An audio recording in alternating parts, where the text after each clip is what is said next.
Hello నమస్తే welcome to scene update. ఇప్పుడే ఆహా ఓటీటీలో హాట్ స్పాట్ మూవీ చూసి రావడం జరిగింది. ఈ మూవీ ఎలా ఉందో ఒక్క ముక్కలో తెలుసుకుందాం. రీసెంట్ గా తమిళ్లో రిలీజ్ అయిన ఈ చిత్రం అక్కడ మంచి విజయాన్ని అందుకుంది. ఇప్పుడు ఆహా ఓటీటీలో తెలుగు వర్షన్ స్ట్రీమింగ్ అవుతుంది. ఇక ఇన్డెప్త్ రివ్యూలోకి వెళ్తే సినిమాలో ఒక దర్శకుడు కావాలని కోరుకునే ఒక యువకుడు అహ్మద్ రిషి అసలు రొటీన్ కథలు విని విని సిరాకులో ఉన్న ఒక నిర్మాతకు షెఫీ వెళ్ళి ఆ నిర్మాతను కలిస్తే ఆ నిర్మాత 10 నిమిషాల టైం మాత్రమే ఇస్తాడు. ఈ సమయంలో ఒక ఇంట్రెస్టింగ్ కథ స్టార్ట్ చేస్తాడు. దానికి అనుగుణంగా మరికొన్ని కథలను స్టార్ట్ చేస్తాడు. మరి ఈ కథలు ఏంటి? నిర్మాతకు ఆ కథలు నచ్చాయా? విఘ్నేష్ దర్శకుడు అయ్యాడా లేదా?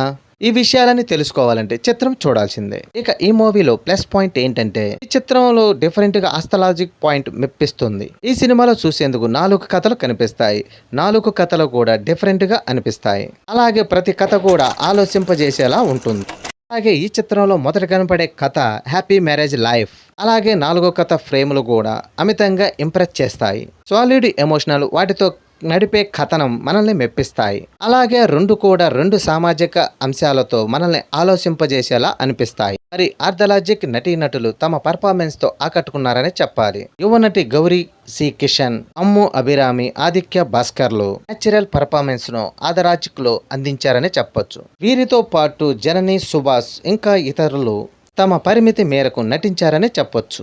ఇక ఈ మూవీలో మైనస్ విషయానికి వస్తే ఆర్థలాజిక్ కథలో దర్శకుడు అన్ని కథలను యూనిట్ గా కనెక్ట్ చేసే ప్రయత్నం చేశాడు. కానీ ఈ 4 కథల్లో 2 కథలు మాత్రం పూర్తిగా మెప్పించలేకపోయాయి. మెయిన్ గా 4 కథలు కొంచెం పేలవంగా అనిపించాయి.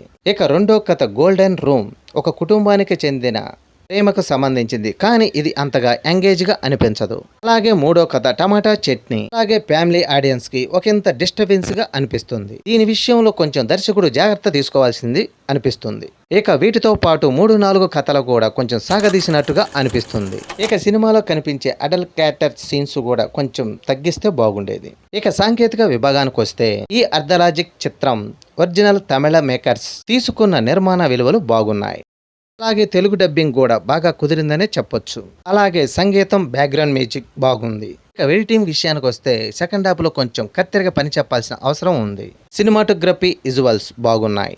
ఇక దర్శకుడు విఘ్నేష్ కార్తీక్ నటుడిగానే కాకుండా దర్శకుడుగా కూడా డీసెంట్ వర్క్ ను అందించాడు. తమ ఆలోచనలతో ఈ సినిమా మెప్పిస్తుందనే చెప్పాలి. 2 కథలు కాస్త బాగా హ్యాండిల్ చేసి ఉంటే మరింత బెటర్ ఫీలింగ్ ఈ చిత్రం ఆడియన్స్ కి అందించేది. అయినా కూడా ఇవి కూడా డీసెంట్ గానే అనిపిస్తుంది. అయితే మొత్తం మీద ఈ ఐతిహాసిక్ హాట్స్పాట్ చిత్రం 4 విభిన్నమైన కథలు కనిపిస్తాయి. అయితే వీటిలో 2 మాత్రమే ప్రేక్షకుల్ని మెప్పిస్తాయి. నలిగితే ఈ మూవీ ఓటీటీగా వచ్చి వీలుంటే 1 టైం చూసేయండి. ఈ వీడియో నచ్చితే లైక్ చేయండి, షేర్ చేయండి, ప్లీజ్ సబ్స్క్రైబ్ చేయండి.